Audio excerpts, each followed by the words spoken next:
Hello, everybody. It is great to be here again today, and my name is Gary Fowler, and I am the host today of VCTV, and today we're going to be talking about success in failures and fundraising. As I said, my name is Gary Fowler. I'm a serial entrepreneur and investor. I've done 17 startups and 2 unicorns. I was on the original management team at Click Software, which was sold to Salesforce for $1.35 billion, and also Eva.ai, an AI tech company. Love artificial intelligence and quantum computing. I'm the CEO, president, co-founder of GSD Get You Done Venture Studios, a premier AI and quantum venture studio located in the heart of Silicon Valley, Palo Alto, California. So with that, I'd like to introduce my esteemed guests. So first, Kevin, could you introduce yourself and talk a little bit about Boom, and then Tobias? Yeah, absolutely. Good morning or good afternoon, depending on where you're coming from. So I am Kevin Smith. I originally used to work for banks in the City of London, jumped into business development with them, and have been running a business and finance consultancy, working with early stage businesses and helping them to grow. And we are a multi-award winning business and work with them primarily looking at strategy and finance and all of that whole area. So pitch decks, business plans, the whole thing. And obviously we come across them, lots of great businesses. Some of them really get what they've got to do and how to go about it. And others of them need a lot more hand holding or nurturing. And we've certainly come across some successes and some failures at that stage, and then helped to shape them to become I guess fulfill their dreams in a much better way. Recently written a book called Startup to Scale Up, which again talks about all of the things that businesses need to do on that journey. And yeah, very much looking forward to today's conversation. Yeah, thanks, Kevin. Tobias? Yeah, thanks so much for having me. I hope my internet connection is great. I'm calling out of Cambodia, Siem Reap, Angkor Wat right now. So it's a nice place to be. And yeah, been investment banking before, then went into the sort of the venture capital side of things, worked for a bigger US fund before. And then we launched Blockchain Founders Fund, which is an early stage venture capital fund. We backed 82 investments or 82 startups over the last 3 years. We just closed a new $75 million fund out of Singapore. We focus predominantly on emerging tech, in particular blockchain, and not a token fund, equity focused, but do very, very early stage investments, seed, pre-seed predominantly, and follow on with tickets at a larger scale once they're part of the portfolio to really help and sort of drive value with them together. And yeah, excited to talk about success and fundraising, just coming out of a fundraise. has been fundraise? Either exactly. fund or fund. No, like, I've been raising capital on startup side a lot, but that was interesting because it was raising for a fund, which has still a little bit different dynamics in my opinion. And then we also do a lot of token raises as well. So like, seeing the fundraising side from a lot of different angles. So let's talk about a little bit. So you have these startups, Kevin. And so if you look at what's the biggest mistake that a startup does, the mistake that you see on time and time again that they do when they're raising money, what's one of those mistakes? Let's talk about, top 3, but I guess, yeah, as you say, that there's a number of classic mistakes, and obviously they are focused around raising finance. So the first one, I guess, is there's still a large number of businesses that have no real understanding of how to value their business, and they come up with their projections and their forecasts, and that leads them. So the assumptions are unrealistic, which leads to the unrealistic forecasts, and that then makes them put a ridiculous valuation on their business. And any founder, as we know, is sort of, you have to be optimistic, but you also have to be realistic. And the worst thing that you can do to a potential investor is to show them that you're a startup this week, and next year you're turning over you're turning over 10 million, and then 100 million, etc., etc. You may do it. It may be possible, but unless you've got real solid proof that how you're going to get there, so many of them just assume they're going to take 10% of the market next year, and that sort of blows the credibility out of the water. But linked to that very much, I find, is it's very, very common that we get founders come to us not too late, but in an unrealistic timescale. So they come to us saying, hey, we need to raise this amount of money, and we want it in 2 months' time. Again, might be possible. You might find an angel, a family office, whatever, that really gets it and likes it with their heart and their head and wants to get in. But most of the time, it's going to take 6 months or more in terms of those negotiations, depending on who the investor is, how much you're wanting to raise, what round you're at, how much evidence you've got. So they're the two big things that I come across time and time again: valuation and unrealistic timescale. So now let's talk about the valuation side, right? So the valuations, we deal a lot with Germany, Austria, Switzerland, and one of the reasons people come over, or then Czech Republic, Slovakia, Poland, is because the valuations in Silicon Valley are higher. Why is that? I guess, I mean, if you speak to any investor, they always will tell you that they have lots of money. There just aren't enough businesses out there that are good enough to justify them investing in. And yet, if you speak to any business looking for finance, they will tell you how very difficult it is to raise that finance. So again, that's about trying to match the expectations of both sides, as it were. And it's obviously up to the business to come up to the mark of the investor, rather than the other way around. But I think there is simply more money in the States, so there is more availability. So maybe they're just having to compete that much harder. Yeah, that's what I mean. The competition, businesses, so therefore are prepared to pay more.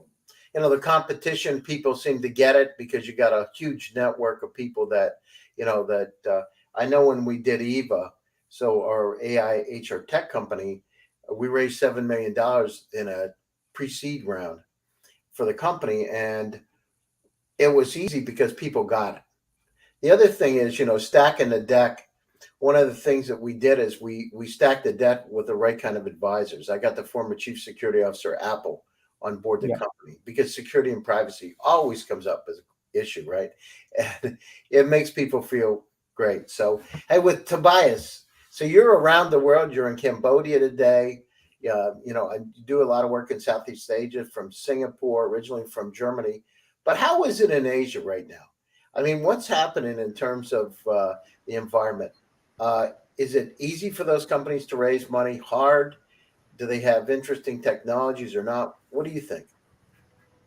I think there's a couple of points towards it, right? So first of all, Southeast Asia differs vastly, right? I mean, Singapore is quite easy for a lot of companies to raise big rounds.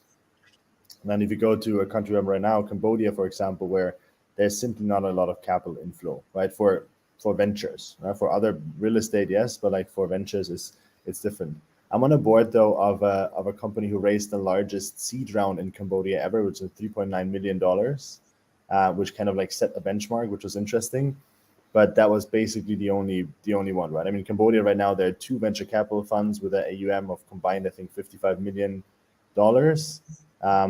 But you do see a lot more even US-based funds who come to Southeast Asia because they understand the market, understand how much potential is there, right? Especially in markets like the Philippines, Indonesia, where there's just like a tremendous amount of people, where there is a very young age group, right? On average, like 28 or 30 years. People are very tech savvy. They want to jump on this digital wave. Maybe right now not on an extremely sophisticated level as of now, at least in parts of Asia. But pay now, pay later has been crushing it, right? E-commerce was very successful with Shopee, Lazada, and all these players. But now even we see in Philippines, for example, Vietnam as well, Singapore, where there's a lot more sophisticated deep tech innovations coming out. Food tech's also been very exciting. AI Gary, something interesting for you. But even in the blockchain space, right? Axie Infinity was out of Vietnam, which is now the largest blockchain game in the world, and a lot of DeFi stuff, which targets big financial institution. So I think it's getting easier to raise in Southeast Asia, although we still see that the majority of money is pouring into the top three sort of unicorns, right? Which was like Grab, Gojek, Shopee, Lazada, and then like these other smaller ones, they raise smaller rounds. And India is also getting a tremendous drive right now. We also did 2 investments recently, which is exciting, together with Sequoia and Lightspeed, who are also becoming very, very active in the area and the region. Yeah, no, it's amazing. How do you deal with the cultural differences, Tobias, when you go from Cambodia to Vietnam to the Philippines to Thailand? I mean, how do you deal with the nuances of the culture? How does that Yeah, factor in? to be honest, as long as you spend, I think, a bit of time there, not necessarily physically in the market. I think now, being digital, it opens a couple of doors as well. But the key point in these markets is really networking, right? So from a deal sourcing perspective, from even getting access to like talking to those people, it's a lot of stuff is around network. So we do spend a lot of time speaking on very dedicated panels, being in founders group, being in a market present myself on a regular basis, as much as of course with COVID it was possible, and then just connecting and through, right? And then we also have a bunch of investors out of Thailand, out of Singapore, which helps sort of opening doors as well, for the fund. But I do think that you need to dedicate time in order to be successful, right? Either having a dedicated office there or like someone who is hired from a local place.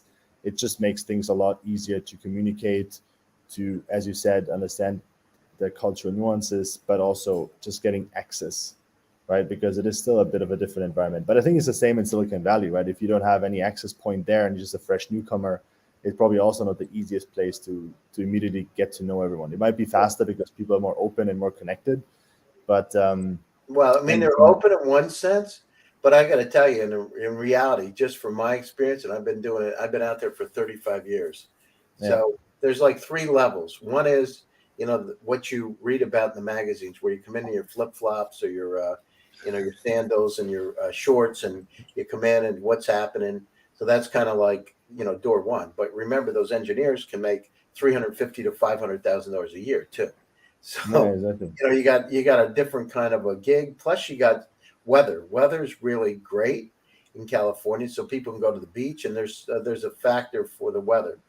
The second tier, tier 2 is you get into those connections. You have some type of success in a startup. You have some visibility and start to broach the next level up, which is where there starts to become money. They start to see you and understand. But then in the third level, it's really you get inside because you've had a successful exit, or you've been brought in by somebody like Elon Musk, or somebody that's had success in that environment, and they bring you in, and you start to become part of the club. And it is truly like a club. They do hang together. They do deals together. I mean, I've been in situations personally, and in one of my significant investments was just because I happened to be in the office at 9 o'clock with my billionaire partner, who got a phone call, right? And he said, "Oh, do you want to invest in this particular company?" And my friend and my partner said, "I'll invest." And I said, "That sounds great. I want to invest too." And it's going through the roof. So it's a closed community, but you got to get inside of it and get the visibility and trust and credibility to make it work. But I guess that's the same way it is, just like we all talk here, right? It's the same way internationally. When we're doing deals in Germany, there's certain people that, certain families, certain VCs that you talk to. When you're in Singapore, wherever it is, Africa, the same way. We spend a lot of time in Africa, it's the same way. But that's how it is. You got to share deals and opportunities. And if you got a really good one, you share it, because if you bring that in, the next time somebody's going to bring you 1 or 2 of them. Mhm. And that's just the way it really works. So let's talk about, so if we look at it, what happens, you get a company coming in, Kevin, they ask you for some guidance. They've got a very cool company that's in supply chain 4.0. what do you tell that company in terms of they're going for a Series A round? They're asking you for advice. They're going to go global. What do you tell them?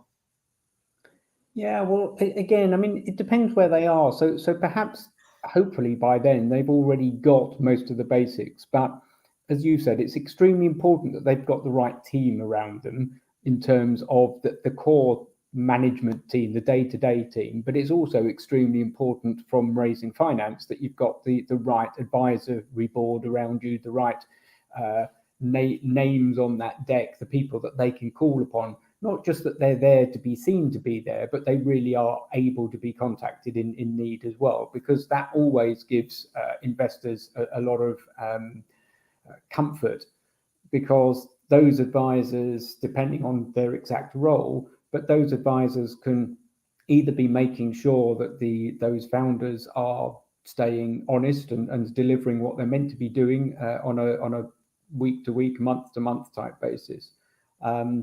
But also they're a proper guiding force that can help them through those issues that they don't know. And with any founder, again, you've mentioned some, but with any business, so often they're fantastic full stack developers or whatever it happens that they are, but they don't necessarily understand, and no reason they should, but about what they need to do to run a business. So making sure all those systems and procedures are in place, and they've gone through the legal bits they need to, and the fundraising processes and how that all works and hangs together. So we can help them with all of that process. And it depends. In the UK, there's various tax benefits that investors get, so EIS and SEIS and things like that. So we can help make sure that they've got all of those in place.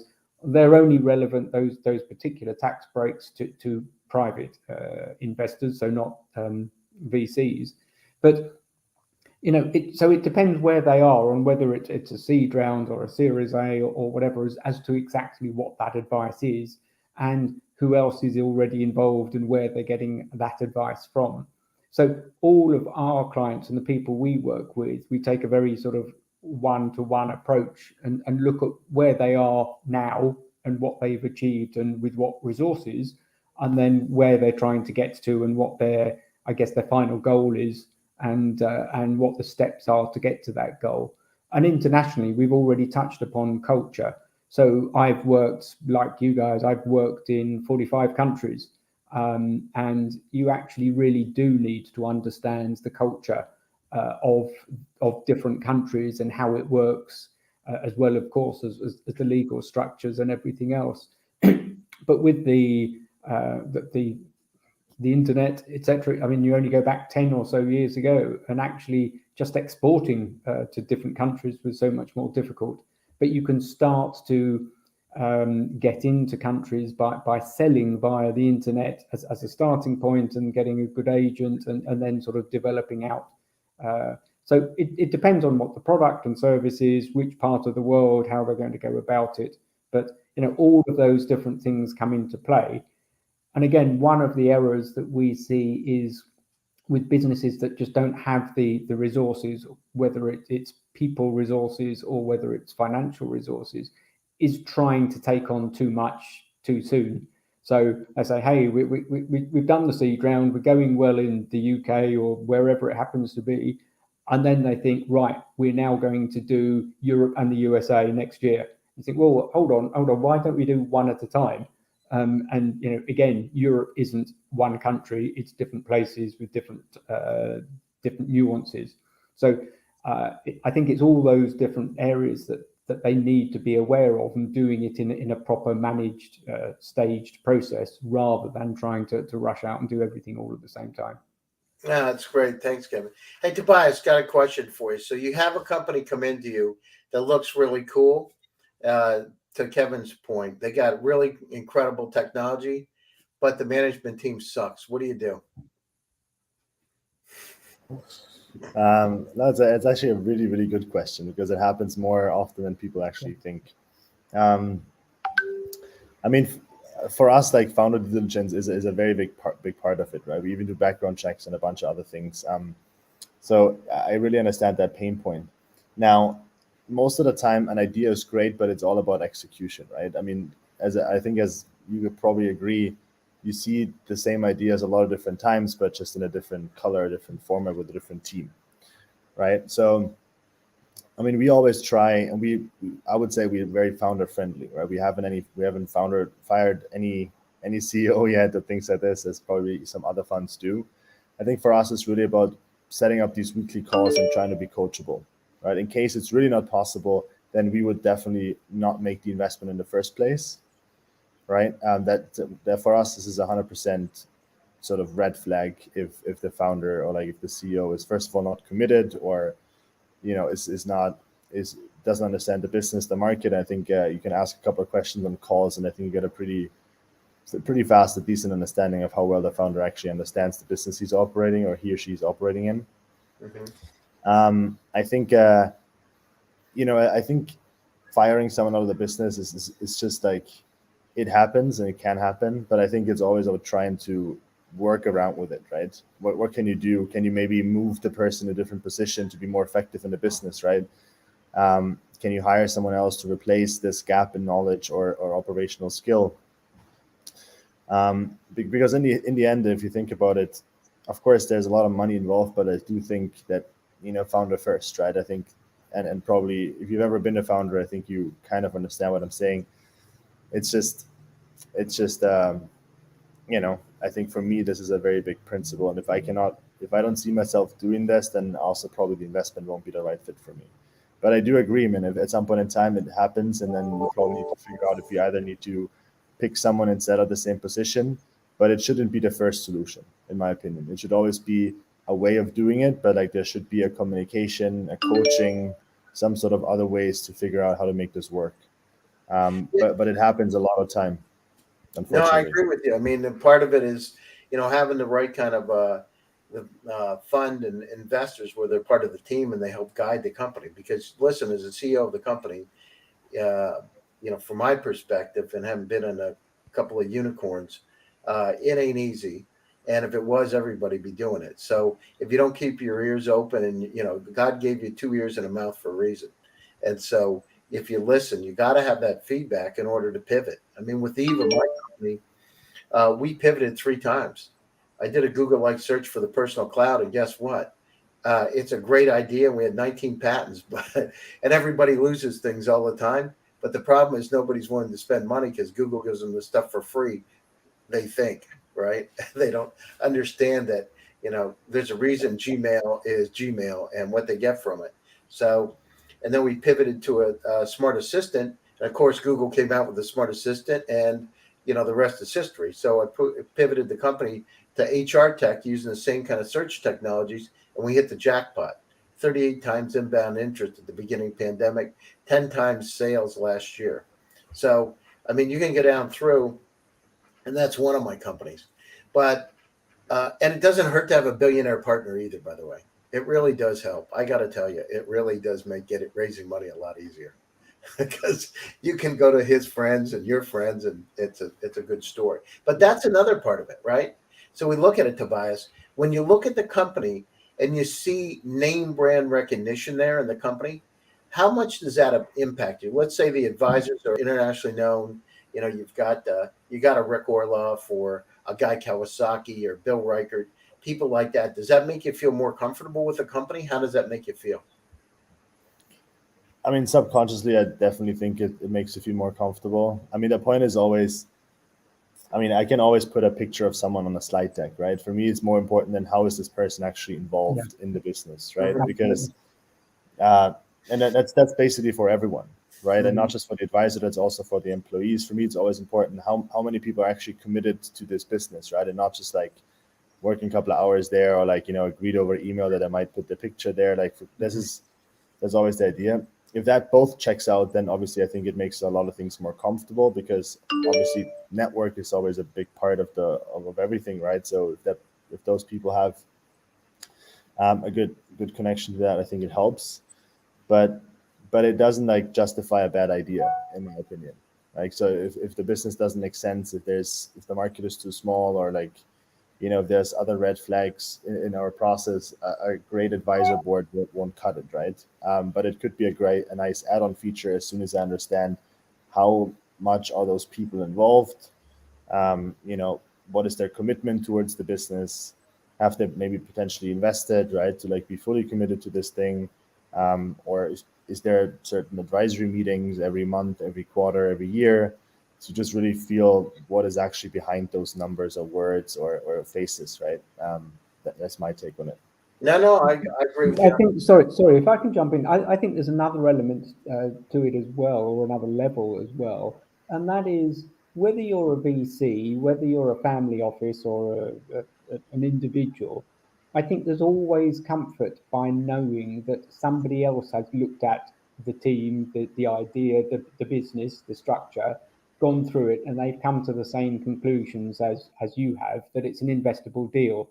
And so you do see time and time again, you see VCs saying, well, yes, they're interested, but they'll put up half the money, find someone else to co-invest. And it's just that sort of sense check, isn't it, of trying to make sure that there's somebody else out there, and for whatever reason, they see the benefits as clearly as you do.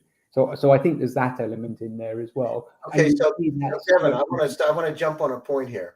Why do you look at it? A lot of times investors say, if you have a lead, I'll follow. Why did they do that? Are they buying time? Why is that? I hear that a lot. For me, my experience of that is when they aren't necessarily a specialist in that sector and they're looking for a lead that understands that specific sector in more detail. So they like it in principle, they just don't feel 100% comfortable that they quite fully understands the technology or the whatever it happens to be. And so they're looking for somebody that sort of is a, as I say, more expert in a specific sector. So that's where I'd normally see it with VCs. With family offices or high net worth, sometimes it's simply a case, as I said, wanting to feel that there's somebody else out there that gets it as well, but for no apparent reason. And yeah, sure, other times there are those that are just saying it's to buy time and just see if somebody else is interested. I would even be a little bit more harsh on this, right? Because of course, like, expertise plays a role, but it's always easier to mess something up and say, oh, but everyone else was also in there, right? Yeah. Okay. So that's fear, uncertainty, and doubt, right? That's exactly. I mean, I'm not the only that's one why that's screwed up in this deal. it's also interesting, if we see sometimes ask this question immediately, is like literally the first question is like, who else is part of this, right? Or who else has signed up this? I think that's already a bit of a challenging question if a VC is asking this, because in the end, I mean, it's great if other people are in, but like most of the amazing investments we have done when no one believed in this, right? And I think that's also where most of the unicorns coming out. It's not like following on in a trend where everybody's already in. Yeah, you might make a little bit of return, but the best and also I think the most rewarding thing as an investor is finding something when no one believes in it, and then shifting or pivoting a certain industry, a bracket, or whatever that might be, with that new solution this company's offering. Right. And like that's where obviously you probably have a high risk, but you also have a very, very high reward. So I understand the question, and it's partly I think also because expertise and things like this, right? You might want to double check and get the diligence support, but it's also about like if you're not 100% comfortable, or like if you are, in a way, it's always good to know that someone else is also in there. Also, I think partly from marketing perspective, right? I mean, you can say, oh, you co-invested with XYZ, blah, blah, blah. But I think the VC industry has to move a little bit away from this, right? Because now we're again following or like backing one specific bracket of people and not being broad enough to foster proper innovation and talent across the globe, right? Well, I mean, that's part of the problem today, right? Think about this. StreamYard, which we're on today, is founded in 2018. I was one of the original Zoom users. So I happened to be introduced to Zoom from their one of their VC funds. I would send out the link to Zoom, and people said, why would I want to do this? I have Skype. Skype is fine. I have WhatsApp. And I said, because this is really good. And, the rest is history. So we look at where we are today. We're in all different parts of the world. We're in the UK. We're in Cambodia. I'm in Palm Beach at the moment. I mean, the situation is we've really democratized opportunity, and the people that don't think out of the box, to your point, Tobias, and look for those technologies are going to come. They're going to be the followers because I invest in Africa. I've got companies in Ghana, Zambia, South Africa, Nigeria, Kenya. So these are places where you've got 38 countries. You got a population of 1.3 billion people that are with the youngest population under 30 as a continent on the planet. So we need to look at these places at the same time. And I just had this conversation. I want to put it out here today with some ultra high net worth families that are friends. And one thing they're really concerned about is what's happening on the planet, right? With climate. The average temperatures will go up 7 degrees Fahrenheit, estimated by the end of this century. With it by 2050, just in Florida, on the east coast of the United States, the sea levels will go up 1 foot just by 2050. And then it starts to grow very, very quickly after that. At the same time, population going from 8 billion to 13 billion. We've got a lot of challenges in front of us. And then family offices I talked to one that's very interesting. Talk about investments. I said, what are you going to invest in? And I said, well, what about space travel? Going to Mars? He said, I'm not going to do that. I'm not going to invest in space travel. I'm afraid if we can't take care of our planet, why should we ever be allowed to go to Mars? And this is a extremely, over $100 billion family office, right? And so the situation is we've got to look at those technologies where we combine together. We got a lot of, from my perspective, a lot of opportunities out there to make the world a better place. Supply chain 4.0, manufacturing, healthcare, all kinds of ways. So what do you think? I mean, are the companies that are out there, what do they need to focus on in order to make to get funded today? Kevin, what is an area? So if you look at the top 2 areas, what do you think? Without any doubt, I mean, investors are looking for impact investments, and the businesses that are finding it easiest to raise finances, some sort of circular economy or something along those sort of lines that will both moving forward in whatever it is they're trying to do, but is also very much in one form or another doing it in a different way, so that it's, as I say, recycling goods or upscaling things, or ideally, as I say, some sort of circular economy, so that it's all going round and it's actually improving the planet. So it's not just carbon neutral, but it's actually improving the situation. So they're the ones that are finding different solutions or different ways of doing things that we're already doing, but in a different way, and they're the ones, without any doubt, that are raising the finance most quickly, because that's where the interest is, and it's the ones that, if they get it right, they've got the biggest chance of making good profits in the shorter term. So again, it's good business as well as good ethics. No, I agree. I was told yesterday, I had thought that the garbage in the oceans was the size of the state of Rhode Island. Somebody corrected me yesterday and said it's the size of the state of Texas. Mm-hmm. And I mean, that with fishing nets and hurricane and garbage from ships, etc. That's a lot of stuff, by the way, and it does absorb a lot of light and does heat the ocean. So anyhow, Tobias, if you look at it, blockchain's out there. What about, quantum computers? I'm talking to some of the labs at places like Harvard and MIT. Quantum computers are very soon going to be able to attack the blockchain. How in the world what do you look at when you're looking at these companies that are in the blockchain or gaming? What are you looking at? What's important for you? Yeah. I mean, we always look for, like, blockchain is great, right? But blockchain cannot be the reason for the investment, right? That I think that's like a very clear point. Even in gaming, like, just because this game does use blockchain is not necessarily a good investment, right? You mentioned gaming, and I know it's been going through the roof lately over the last month. But the problem here, for example, is that a lot of these games, they're not actually being built, right? They have 0 users. No one actually has built and played the game. No one actually knows if the game is fun to play. And just the play to earn feature with a tokenomics where you're potentially going to earn something is probably not gonna make it right over that long period. To give you an idea, there are games out there that have a 10 to 50 year development plan, right? But right now they're launching a token. The token goes up 50, 100x, goes down, and now the question is, can the community and the token price therefore sustain a 10-year life development cycle and still being relevant in 10 years so that the investment right now makes sense? What do you That's a think? question.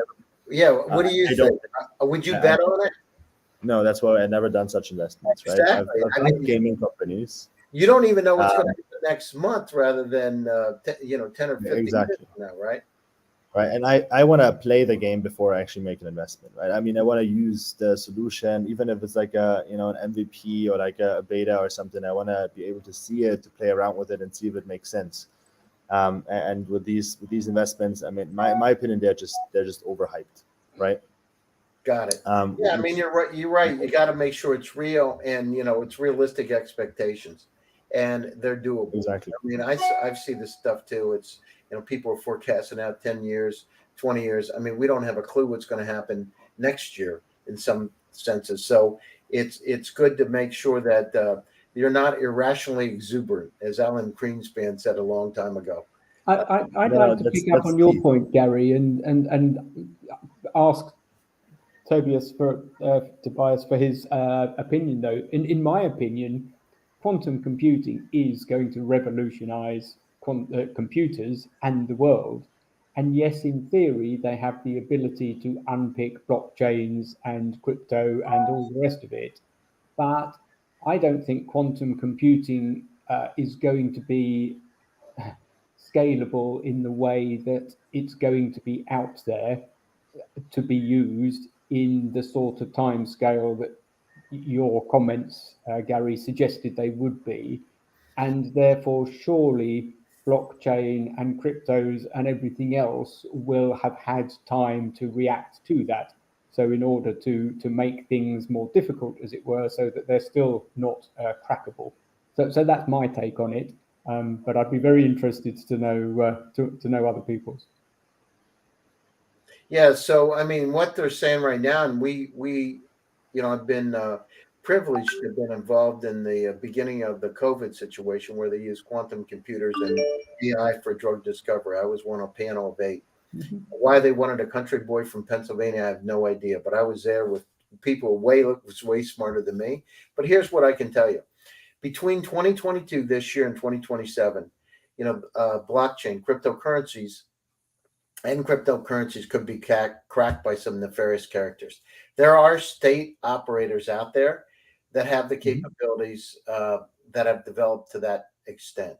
The question is, when you're talking about a computer, this is Google, right? 100 million times faster than a supercomputer, the fastest supercomputer today, which means that what would take 10,000 years on a supercomputer takes 200 seconds on a quantum.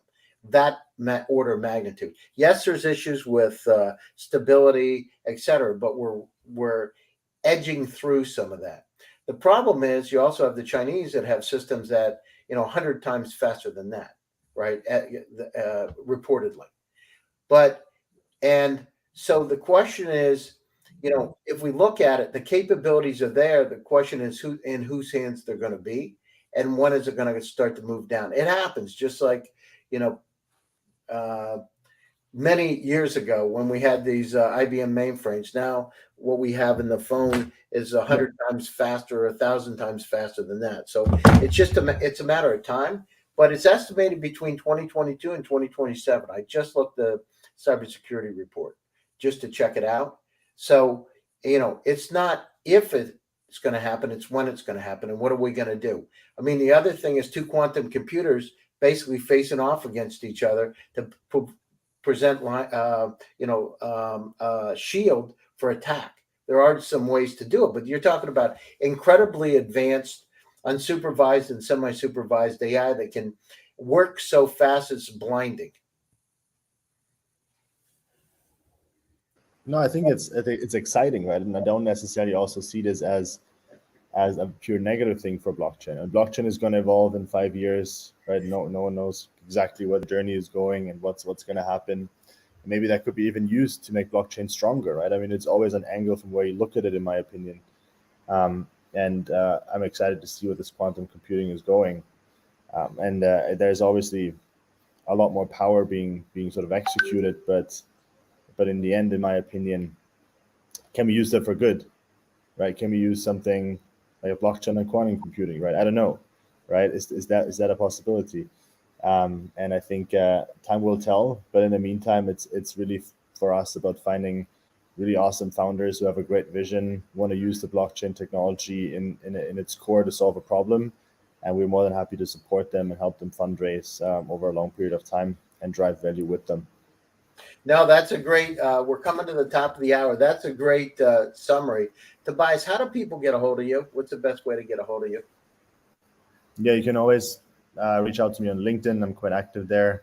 Just my name, Tobias Bauer, as you can see it here on the screen as well, or over my email, which is toby@blockchainff.com. Always happy to look at pitch decks, talk to interesting people, or meet up in person. If someone is in Dubai next week, let me know. Yeah, sounds great. Kevin, summary, and how do people get a hold of you? Yeah, likewise, LinkedIn. So Kevin R. Smith, because Smith is a fairly common name. There's an MSc after that, but I'm active on LinkedIn, or likewise Kevin at Boom and Partners Limited, but it's AND Partners. It's not Anthrozan. But yeah, always around. I also write a lot of published articles and such things. So I'm sure you'll find me somewhere on that great World Wide Web that we've all come to need, as we will do quantum computers at some stage in the near future. Absolutely. So I want to thank you both, and I would like to thank the entire Token VC TV team for making it possible today. Hasmik, thank you very much. My name is Gary Fowler, and I was honored to be the host today. I'm the CEO, president, and co-founder of GSD Get You Done Venture Studios. If you need something, you're venture building, you're looking at getting some investment, give us a call. We love AI and quantum computers, and we're there to help. Take care of yourself, stay safe, stay happy, and have an amazing day. Stay tuned for another edition of VCTV. Take care of yourselves, everybody. Bye-bye.